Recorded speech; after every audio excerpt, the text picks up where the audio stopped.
welcome to another edition of Love Amplified. And today we're going to talk about what is truth. What is the truth of what we're experiencing right now? What is really going on out there? Us locked away in our homes. Yes, we have the internet, we have television, but who is providing us with all of this information? Where's this information coming from? What is its veracity? Can we really know? Um, there are so many different conflicting reports out there, conflicting theories out there, and how do we actually figure out what the real truth is, just for us in our own individual capacity?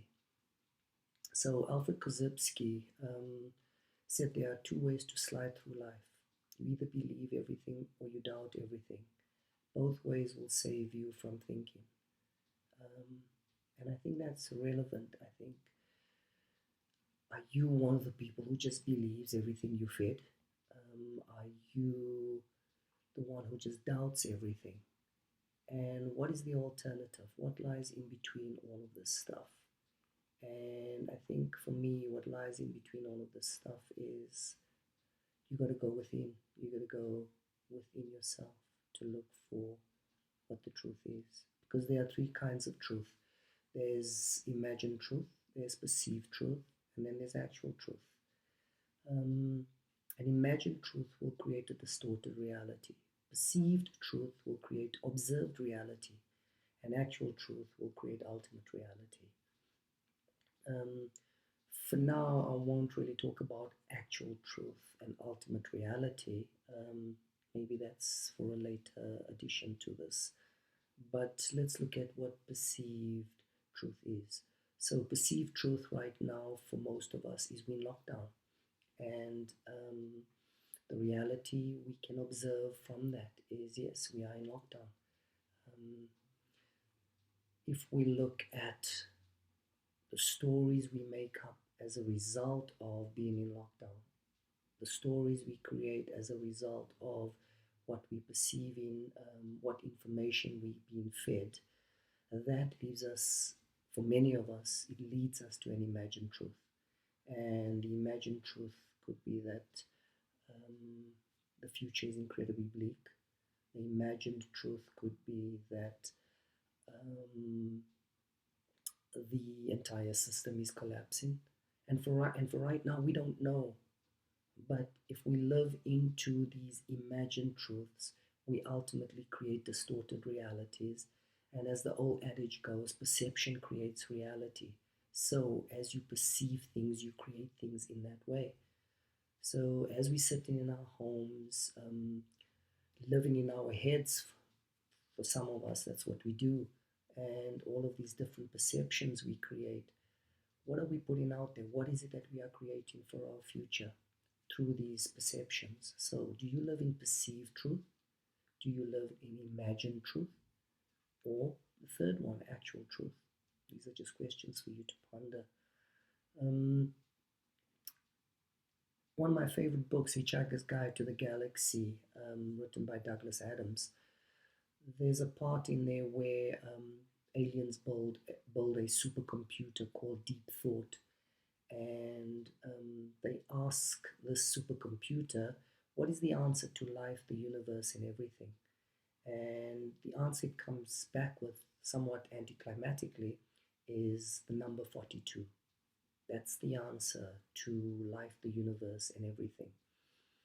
Now, there are many explanations, and if you Google this on the internet, you're going to find a whole slew of different explanations around what 42 means and where does it come from and its symbolism and all of that. But the one that I really like the most, I don't know its veracity, but it really sits well with me, and that is that Douglas Adams, the author, was somewhat of a computer nerd at the time, and he delved in programming and all of that type of thing.